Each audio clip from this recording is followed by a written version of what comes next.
బట్టతలతో బాధపడుతున్నారా? ఆధునితనమైన పద్ధతిలో hair transplantation చేయబడును. Face clinic, Hyderabad. నమస్కారం అండి, డాక్టర్ శ్రీ ఆచార్య అనంతకృష్ణ స్వామి గారు. నమస్కారం. చాలా మంది ఆడవాళ్ళకి చాలా టిప్స్ మనం ఇప్పటివరకు ఇస్తూ ఉన్నాము. ఇంట్లో ఏమేమి ఉంచాలి, ఏమేమి ఉంచకూడదు, ఎలా మాట్లాడాలి, ఏం మాట్లాడకూడదు, ఎటువంటి ఇంపాక్ట్ని చూపిస్తూ ఉంటుంది. డబ్బుని ఆకర్షించాలి అంటే శక్తి మనలోనే ఏ విధంగా ఉంది, ఏ విధంగా ఐడెంటిఫై చేయాలన్న దానిపైన ఇప్పటివరకు మనం మాట్లాడాం.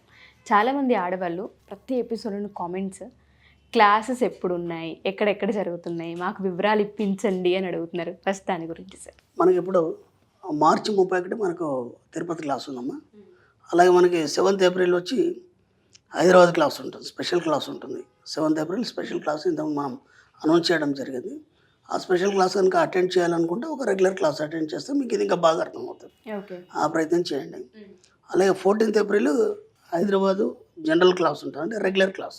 ఇప్పుడు ఇక్కడ మనం 7th ఏప్రిల్ స్పెషల్ క్లాస్ కదా, మళ్ళీ రెగ్యులర్ క్లాస్ మనకు 14th ఏప్రిల్ ఉంటుంది.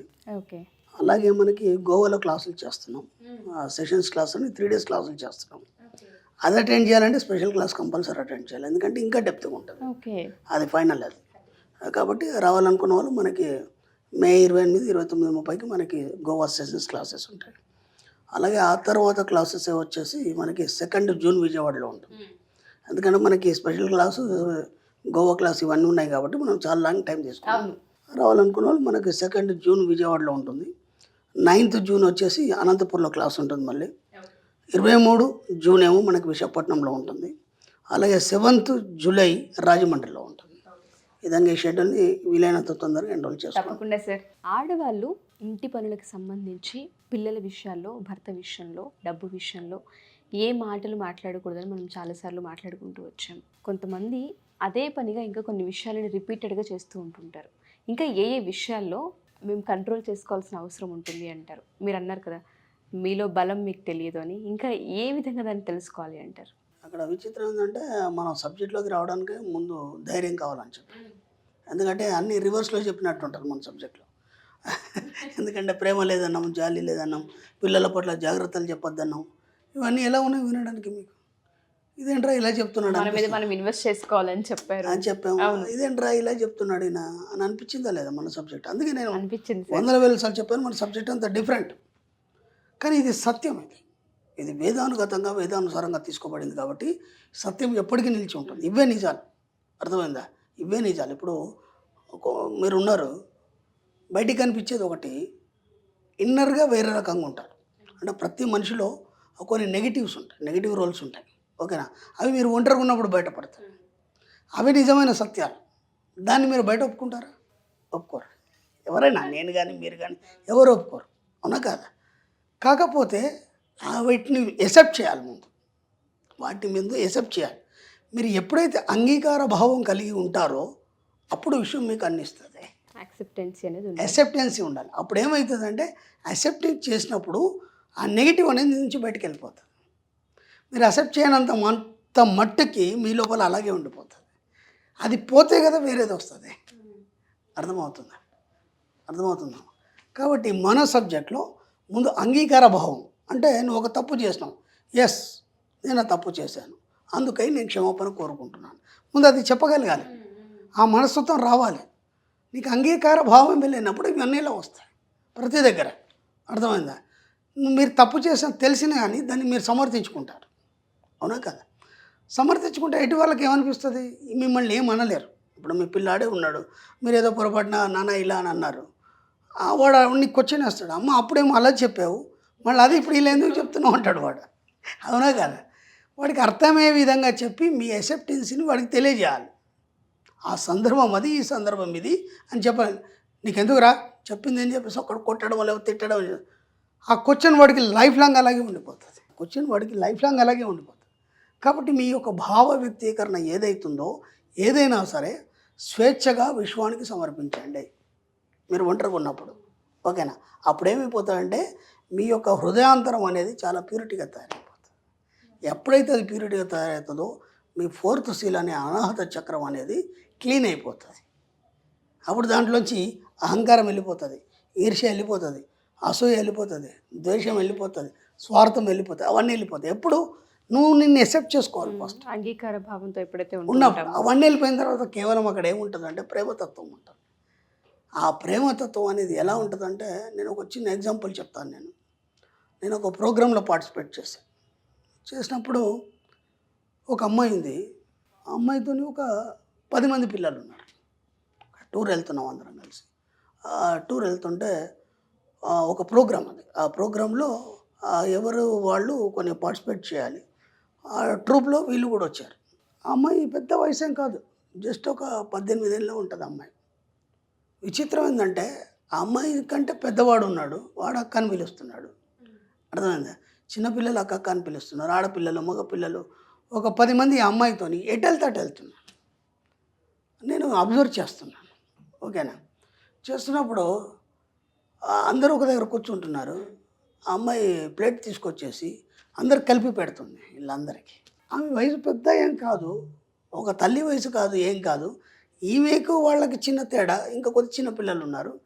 కానీ ఈ ఫీలింగ్ ఆమెకు ఎలా వచ్చింది, ఆ భావన ఎలా కలిగింది? అక్కడ పెద్దవాడు ఉన్నాడు, వాడిని అలాగే పిల్లలతో సమానంగా చూస్తుంది. వాడు చిన్నపిల్లలకి కాళ్ళ దగ్గర కూర్చొని అక్క నాకు పెట్టి అంటున్నాడు. పెడుతూ ప్లేట్ కింద పెట్టి తలసరి చేస్తుంది. వాడికి రై సరిగ్గా దూకోరా, ఏంట్రా ఈ తల అంటుంది. ఆ పాపకు ఫ్రాక్ సరి చేస్తుంది. ఒక నిమిషం అని చెప్పేసి ఆ ప్లేట్ కింద పెట్టేసి కొద్దిగా ఉండరా అని చెప్పేసి దానికి జడేస్తుంది. ఆ ఎంగిల్ చేతితోనే జడేస్తుంది. ఇన్ని పనులు ఆ అమ్మాయి ఎలా చేయగలుగుతుంది? ఎలా చేయగలుగుతుంది అంటే ఇక్కడ ఏమైందంటే, ఇప్పుడు నేను ఇందాక ఏదైతే చెప్పానో అనాహత చక్రం నుంచి అవన్నీ బయటికి వెళ్ళిపోయినాయి. అమ్మాయికి ఓన్లీ ప్రేమతత్వం మిగిలింది. ఎప్పుడైతే ప్రేమతత్వం మీ లోపల సంప్రాప్తిస్తుందో వాళ్ళని కంప్లీట్ ఉమెన్ అంటారు, సంపూర్ణ స్త్రీ అంటారు. ఆ స్థాయికి మీరు వెళ్ళాలంటే సంపూర్ణ స్త్రీ అంటే ఏంటంటే, మనం కొన్ని సినిమాలు చూస్తాం. సినిమాలు చూసినప్పుడు కొందరు హీరోయిన్లు ఉంటారు. కొందరు ఇప్పుడు జయప్రద ఉంది అనుకోండి, జయప్రద అందరికీ తెలుసు. రేఖ ఉంది, నర్గిస్ ఉంది, మధుబాల ఉంది. వీళ్ళని చూస్తుంటే మీకు ఏం ఫీలింగ్ అనిపిస్తుంది అంటే, ఒక ఫ్రెండ్ ఫీలింగ్ అనిపిస్తుంది, ఒక ప్రియురాలు ఫీలింగ్ అనిపిస్తుంది, మదర్ ఫీలింగ్, ఇవన్నీ వస్తాయి. ఇన్ని కోణాలు వాళ్ళ ఒక్క లోపల ఎందుకు కనిపించినాయంటే ఆ ప్యూరిటీ, అదే సంపూర్ణ స్త్రీత్వం అంటారు, కంప్లీట్ ఉమెన్ అంటారు దాన్ని. అది రావాలంటే ఇవన్నీ బయటికి తీసేయాలి. అర్థమవుతుందా లేదా? అంటే ఈ సబ్జెక్ట్ చాలా డెప్త్గా ఉంటుంది. ఇంతకుముందు నేను చెప్పినప్పుడు ఇవన్నీ ఇదేంట్రా ఇలా చెప్తున్నాడు అన్ని రివర్స్లో. పిల్లలకు జాగ్రత్త చెప్పలేమా మనం కనీసం? అది నా బాధ్యత కదా అనుకున్నారు. జాగ్రత్త చెప్పడం వల్ల మీరు వాడికి ప్రమాదం తెచ్చి పెడుతున్న సంగతి మీకు తెలియదు. అర్థమవుతుందా? కాబట్టి వీలైనంత మట్టుకి ఈ ప్రకృతి మీద ప్రేమ పెంచుకోండి. ఎంత వీలైతే అంత ప్రకృతి మీద ప్రేమ పెంచుకోండి. ఒక చెట్టును మీరు ప్రేమించగలగాలి. ఎంత ప్రేమించగలగాలి? నీ బిడ్డ నువ్వు ఎలా ప్రేమిస్తావు, చెట్టును ఎలా ప్రేమించగలగాలి.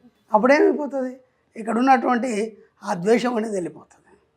అట్లా ఒకటి మీరు ఇదంతా పోవాలన్నప్పుడు వీలైనంతగా సమాజాన్ని ప్రేమించండి. జాలీకరణ దయ కాదు, నేను చెప్తున్నాను, ప్రేమించడం వేరు, జాలీకరణ దయ వేరు. జాలీకరణ దయ వల్ల ఎటువని నువ్వు ఉద్ధరించలేవు. ప్రేమించడం వల్ల నువ్వు వాడిని ఉద్ధరించగలుగుతావు. శత్రువు ఉన్నాడు, వాడిని ప్రేమిస్తే తప్పేముంది? మనకి ఈగోస్ చాలా ఉంటాయి కదా, వాటిని తగ్గించుకోండి. అర్థమైందా? నేనున్నాను, నాకేం చేయాలనిపించి చేస్తాను. ఓకే, ఉన్న పొలం కారాపేస్తాను, పక్కన పానీపూరి తింటాను, పానీపూరి బండి. అక్కడ నన్ను అందరూ చూస్తున్నారు, నేను ఒక వీఐపీ అనే ఆలోచన నాకు ఉండదు. ఆ పిల్లలతో సరదాగా మాట్లాడుకుంటూ పానీపూరి తినేస్తాను. అర్థమైందా? లేదు ఇంకెక్కడికైనా వెళ్ళాను, సముద్రం దగ్గరికి వెళ్ళాము, నదుల దగ్గరికి వెళ్ళాము, అక్కడ ఆడుకోవాలనిపిస్తే పిల్లల్లాగా ఆడుకుంటాను నేను. ఎందుకు? ఆ ప్యూరిటీ అనేది రావాలి. మెల్లిమెల్లిగా మనమే అలవర్చుకోవాలి. ప్రతిదీ ఎవడో చెప్తే కాదు. ఆ ప్యూరిటీ వచ్చినప్పుడు మీరు సంపూర్ణ స్థితిగా మీరు గుర్తించబడతారు. అప్పుడు మిమ్మల్ని అందరూ ప్రేమించగలుగుతారు. మీరు ఈ సమాజాన్ని, ఈ ప్రకృతిని అన్నిటిని ప్రేమించగలుగుతారు. అలాగే డబ్బు సంపదకు ఒక చిన్న చిట్కా చెప్తాను. Sure sir. ఉదయం లేవగానే మీరు చెట్లకు నీళ్ళు పోస్తారు కదా, మీకు పూలు అంటే బాగా ఇష్టం.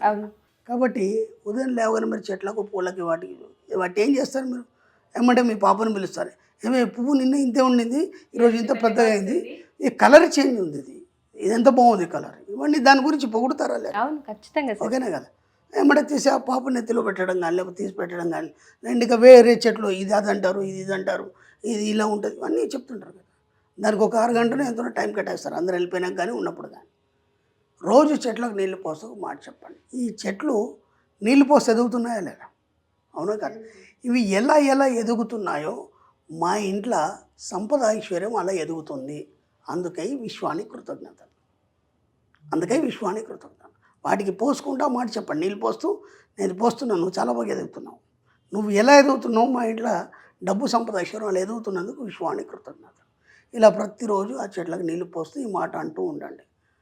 కొన్ని రోజుల తర్వాత మీ ఇల్లు ఎంత ఎదిగిపోతుందో ఆలోచించండి. మన కళ్ళ ముందు చూస్తూ ఉంటాం. మనం ఎప్పుడైతే నీటిని పోస్తూ ఉంటామో ఆ ఎదుగుదల మనం చూస్తూ ఉంటాం.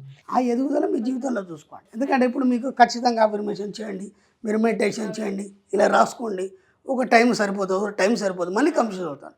ఇది చాలా ఈజీ, ఖచ్చితంగా చేస్తారు కదా. నేచర్కి కనెక్ట్ అవుతూనే ఆ ఫార్మేషన్ చాలా ఈజీ కదా. ఎస్ అవును సార్. అలా చిన్న మీరే తయారు చేసుకోండి. తప్పకుండా sir. Thank you sir. Thank you so much. Thank you. Suman టీవీలో మీ పర్సనల్ అండ్ బిజినెస్ ప్రమోషన్స్ కోసం కింది నెంబర్కి కాంటాక్ట్ చేయండి.